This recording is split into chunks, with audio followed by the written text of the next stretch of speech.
Welcome to the promise academy guys. आज हमारा lecture number 2 है फाइनेंशियल मैनेजमेंट का, और हम चैप्टर जो स्टार्ट किया था हमने लास्ट क्लास में वो था पोर्टफोलियो मैनेजमेंट। ठीक है, तो हमने लास्ट लेक्चर में क्या सब डिस्कस किया था, पोर्टफोलियो क्या है, किस बेसिस पर हम डिसीजन मेकिंग करते हैं, रिस्क और रिटर्न। जब हमने रिस्क आइडेंटिफाई कर लिया तब हम क्या करेंगे, कितनी तरह के रिस्क होते हैं, systematic unsystematic.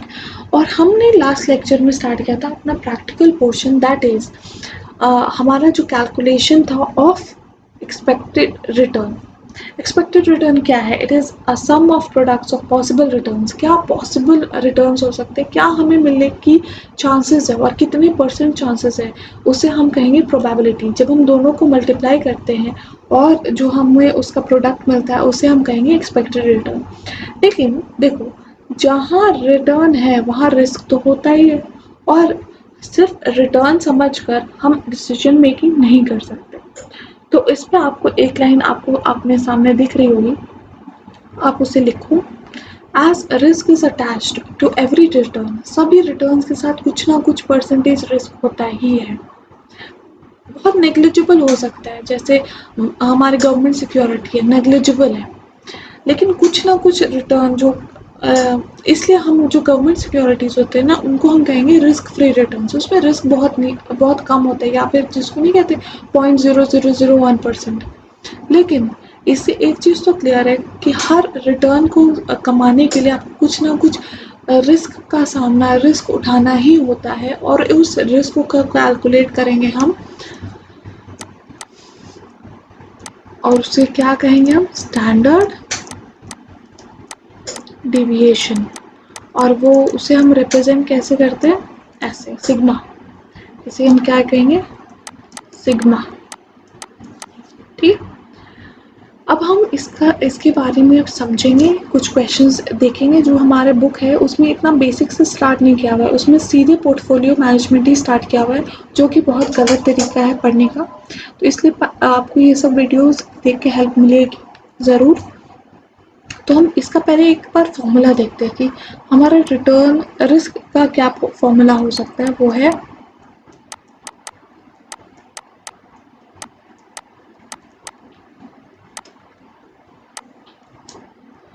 This is the formula of risk. ठीक है, इसे हम कहेंगे स्टैंडर्ड डेविएशन का फॉर्मूला। अब हम इसे अप्लाई कैसे करेंगे? लास्ट क्लास का जो लास्ट क्वेश्चन था आप सभी को तो याद होगा, आप सबने कॉपी में लिखा हुआ है, उसे निकालो। आई होप आप कॉपी लेकर ही बैठ रहे हो, कैलकुलेटर लेकर ही बैठ रहे हो, क्योंकि ये प्रैक्टिकल पेपर है, इसमें बस लेक्चर देखने से काम नहीं चलेगा। आप जब तक अपने हाथों से सॉल्व नहीं करोगे आपको समझ नहीं आएगा। तो एक एग्जाम्पल और लिख लेते हैं, वही एग्जाम्पल है लेकिन फिर मैं लिख दे रही हूँ। These are the returns, I am sorry,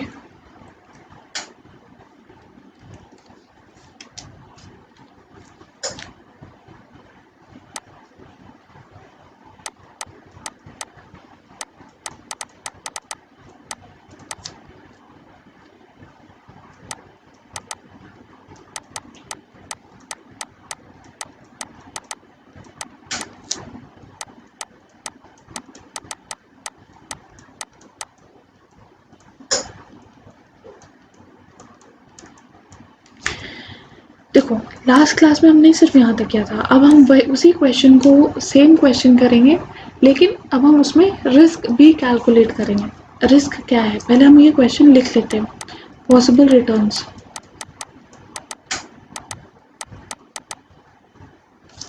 20, 30, 40, 50, 60। फिर हमारी प्रोबेबिलिटी, कितना चांसेस है कि हमें 20% मिलेगी, 0.2, 0.2, 0.4, 0.1, 0.1। ठीक है, ये दिया गया है हमारे पास चांसेस, प्रोबेबिलिटी। अब हम कैलकुलेट कैसे करेंगे? रिटर्न आपने लास्ट लेक्चर में देखा है, हमने रिटर्न ये हमेशा 1 होगा, ये चीज़ तो आपको क्लियर। लास्ट लेक्चर में हमने रिटर्न कैलकुलेट कर रखा है तो हम उसे ही यूज़ करेंगे। That is 37%। ठीक है, रिटर्न हमको मिल गया। अब हम इसको कैलकुलेट करेंगे on the basis of the formula. ये जो फॉर्मूला है हम उसके बेसिस पे कैलकुलेट करेंगे। तो इसमें क्या है, r minus r bar, r bar is the return.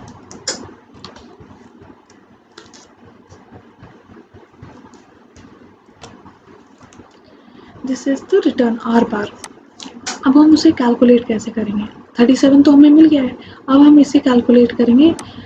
जो ये रिटर्न है, this is the return, that is 20% minus 37 will give you -17।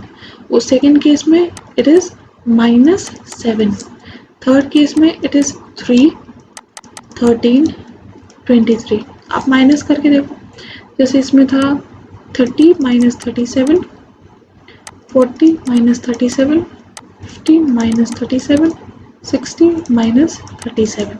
ये सब रिटर्न्स हमें आर माइनस आर बार करके मिल गया है। फिर हम करेंगे r minus r bar whole square. तो आप ये कैलकुलेटर निकालो। तो आप सभी के सामने इसका ये स्क्वायर करो।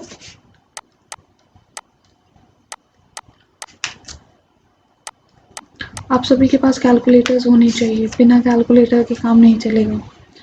अब हम क्या करेंगे, ये तो हमने कैलकुलेट कर लिया आर माइनस आर बार, फिर उसका स्क्वायर भी हमने कैलकुलेट कर दिया। अब हम करेंगे इसको मल्टीप्लाई विथ प्रोबेबिलिटी। अब इसको करो 289 इंटू 0.2, कितना आएगा,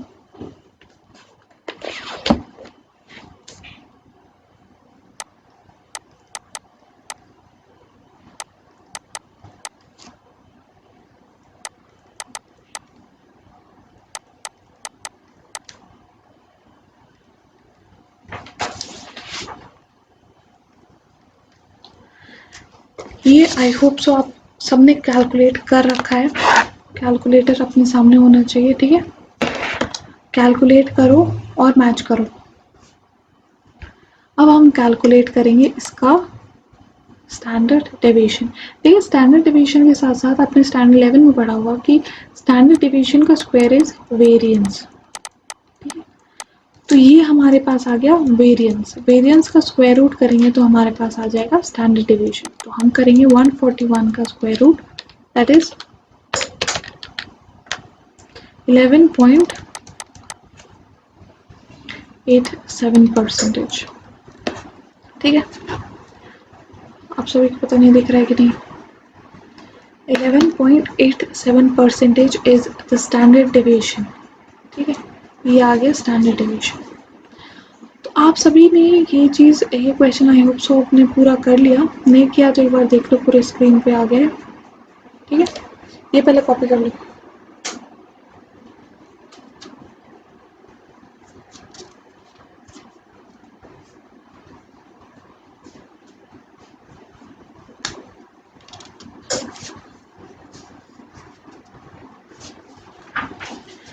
ये आप सभी ने आई होप सो ये कॉपी कर लिया होगा। देखो अब आपको ये चीज़ समझनी होगी कि देखो इस चीज़ को हमने अलग अलग स्टेप्स में किया है, लेकिन जब आप एग्ज़ाम में हो गए तो ये स्टेप नहीं होगा, ये स्टेप नहीं होगा, बल्कि आप ये स्टेप डाल भी सकते हो फिर भी, लेकिन ये स्टेप नहीं होगा।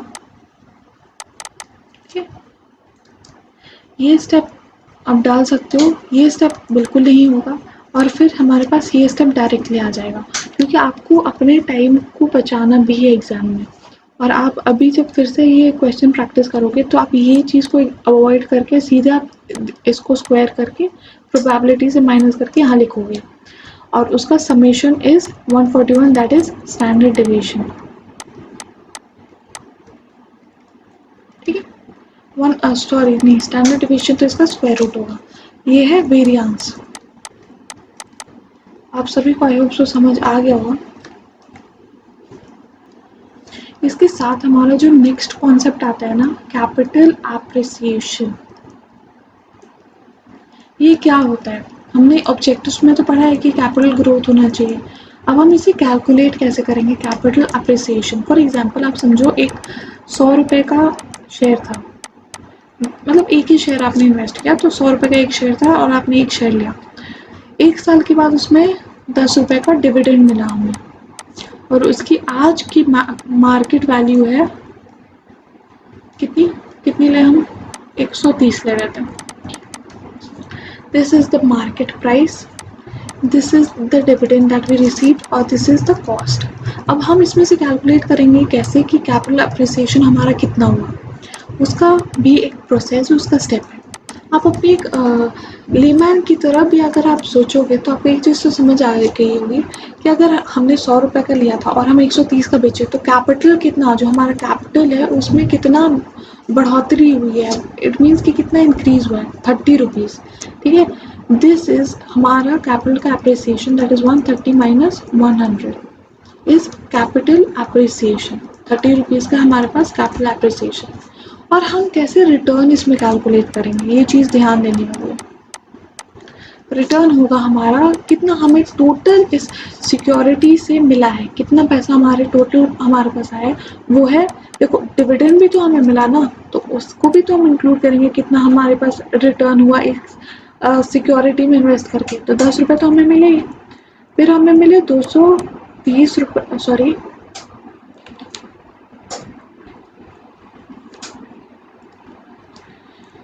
हमारे पास थे 130 रुपये का मार्केट प्राइस, 100 रुपये का हमारा कॉस्ट था, तो हमें टोटल कितना मिला। और परसेंटेज अब कैसे निकालते हो, आपको याद होगा एग्जाम में कि हमें 80 नंबर आए, 100 मार्क्स का पूरा पेपर था और इंटू 100 किए तो हमारे पास 80% आ गया। बिल्कुल उसी तरीके से रिटर्न को भी हम कैलकुलेट करेंगे। हमने कितना इन्वेस्ट किया, 100 रुपये का इन्वेस्ट किए, तो हमारे पास अब रिटर्न कितना आता है हम वो देखते हैं। 10 + 30 by 100 is equal to 40 by 100, तो is equal to 40%। अब सब समझो एक बात, ठीक है, हमें एक 100 का पत्ता, मतलब एक नोट डालने से, 100 का एक नोट डालने से हमें कितना रुपए मिला, 10 रुपये का डिविडेंड मिल गया। और 30 रुपये अगर हम आज मार्केट में बेचना चाहें, ज़रूरी नहीं कि आप बेचो, लेकिन अगर हम आज बेचना चाहें तो कितने में बिकेगा, 130 रुपये में। 30 रुपये का हमारे पास फ़ायदा हो गया। 30 + 10 40 रुपये हमें 100 रुपये डालने से मिल गए, मतलब हमारा रिटर्न 40 रुपये का हमारे पास रिटर्न आ गया।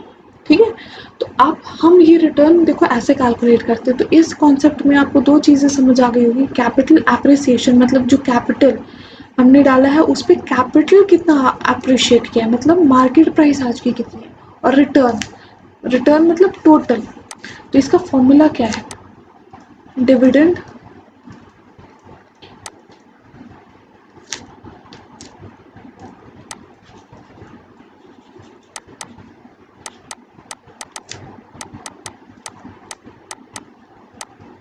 Dividend plus capital appreciation divided by initial investment. देखो आप इस फॉर्मूला को रिलेट करो हमने एक्चुअली क्या किया। और देखो फॉर्मूलाज हमेशा प्रैक्टिकल लाइफ से ही आते हैं, फॉर्मूलाज आने के बाद हम प्रैक्टिकल लाइफ को डिफाइन नहीं करते। जो हमारी प्रैक्टिकल लाइफ में जिस तरीके से हम सोचते हैं उसी तरीक़ों के फॉर्मूलाज हम डिराइव करते हैं। तो डिविडेंड हमें मिला 10 रुपये का, कैपिटल अप्रिशिएशन कितना हुआ 30 रुपये का, 130 माइनस 100। और इनिशियली हमने कितना इन्वेस्ट किया, हमने अपनी जेब से हमारे पास कितना पैसे गए, 100 ही रुपये गए। तो इसीलिए हमारा जो रिटर्न होगा, टोटल रिटर्न एक सिक्योरिटी पे, वो है 40 रुपये का। ठीक है, अब हमारा नेक्स्ट कॉन्सेप्ट क्या है हम वो देखते हैं।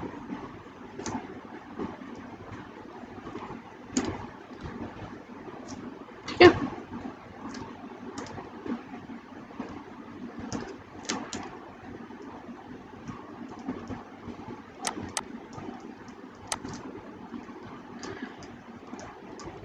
अब हम समझेंगे बीटा क्या होता है।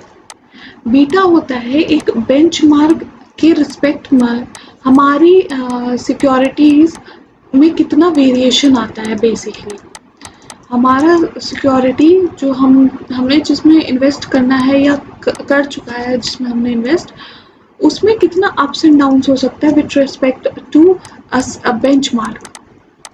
ठीक है। बेंचमार्क जैसे कि निफ्टी, जैसे कि S&P, वो बहुत सारे ऐसे बेंचमार्क्स होते हैं, उसके बेसिस पर हम डिसाइड करते हैं कि हमारा कितना रिस्क पे रिस्क होगा, कितना वेरिएशन होगा विथ रिस्पेक्ट टू मार्केट। ठीक है। और हम फिर ये इस चीज़ को कैलकुलेट करते हैं कि देखो, जब तक ये एक रिस्क होता है ऑफ मूवमेंट ऑफ स्टॉक्स, ठीक है, हमारा स्टॉक, और ये जनरली हम मार्केट के रिस्पेक्ट में ही कैलकुलेट करते हैं कि हमारा स्टॉक कितना ही इंक्रीज होगा, कितना डिक्रीज होगा। एक एग्जांपल ले लेते हैं, जैसे कि हमारे स्टॉक का बीटा है 1.2 और स्टॉक है हमारा स्टॉक है हमारा स्टॉक का रिटर्न है 10%, ठीक है, अज्यूम्ड।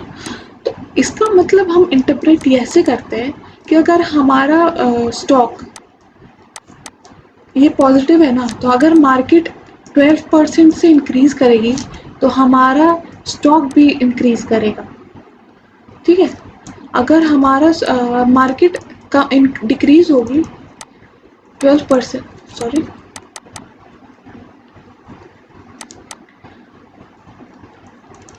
तो हमारा स्टॉक भी डिक्रीज करेगा। देखो, मूवमेंट की डायरेक्शन के बेसिस पे हम डिसाइड करते हैं हमारा रिस्क कितना होता है। हम रिस्क एक प्रोफाइल, जो हमारा रिस्क प्रोफाइल होता है हमारी सिक्योरिटीज का, वो बताता है बीटा।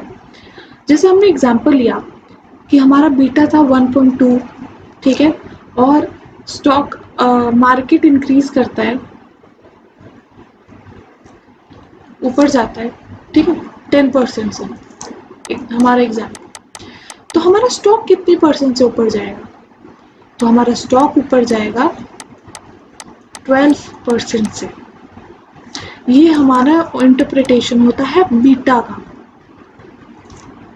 और सेकेंड है कि फॉर एग्जांपल अगर हम ये सोचें कि हमारा मार्केट नीचे गया 10%, तो हमारा स्टॉक कितने परसेंट से नीचे जाएगा? 12% से। तो देखो, इंटरप्रिटेशंस बीटा का हम कैसे कर सकते हैं? बीटा का वैल्यू जैसे होगा उसके हिसाब से इंटरप्रिटेशंस होगा। अगर बीटा समझ लो 0 है, तो जो हमारा स्टॉक है उसका कोई भी कनेक्शन नहीं है मार्केट से। अगर मार्केट ऊपर जाती है तब भी कोई फर्क नहीं पड़ता है, नीचे जाती है तब भी कोई फर्क नहीं पड़ता है, मतलब वो अनरिलेटेड है या अनकोरिलेटेड है, कोई भी रिलेशनशिप नहीं है स्टॉक और मार्केट के बीच में जब बीटा 0 होती है। चलो, वो भी आप समझ गए।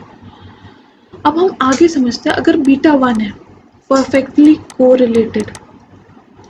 अगर बीटा 1 है तो इसका क्या मतलब हो सकता है? बीटा 1 का मतलब कि जितनी हमारी मार्केट ऊपर जाएगी उतनी हमारी स्टॉक भी ऊपर जाएगी, जितनी हमारी मार्केट नीचे जाएगी उतना हमारा स्टॉक भी नीचे जाएगा।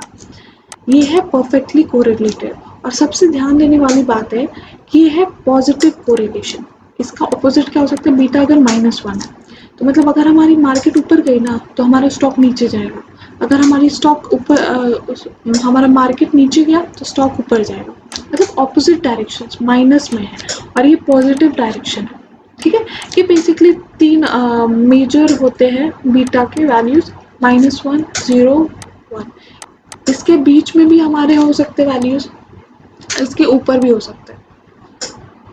तो इसमें क्या हो सकता है, मतलब अगर हमारा वैल्यू है 1 से ज़्यादा, +1 से ज़्यादा, जैसे हमने देखा +1.2 था जैसे हमारे एग्जाम्पल में, तो अगर हमारी मार्केट बस 10% से ऊपर गई है, जो हमारा बेसिस है इंडेक्स का, जैसे हमारी कंट्री में है निफ्टी, सेंसेक्स, तो उस केस में हमारा जो सिक्योरिटी है वो 12% से आगे जाता है, ना सिर्फ 10% से नहीं, 12% से।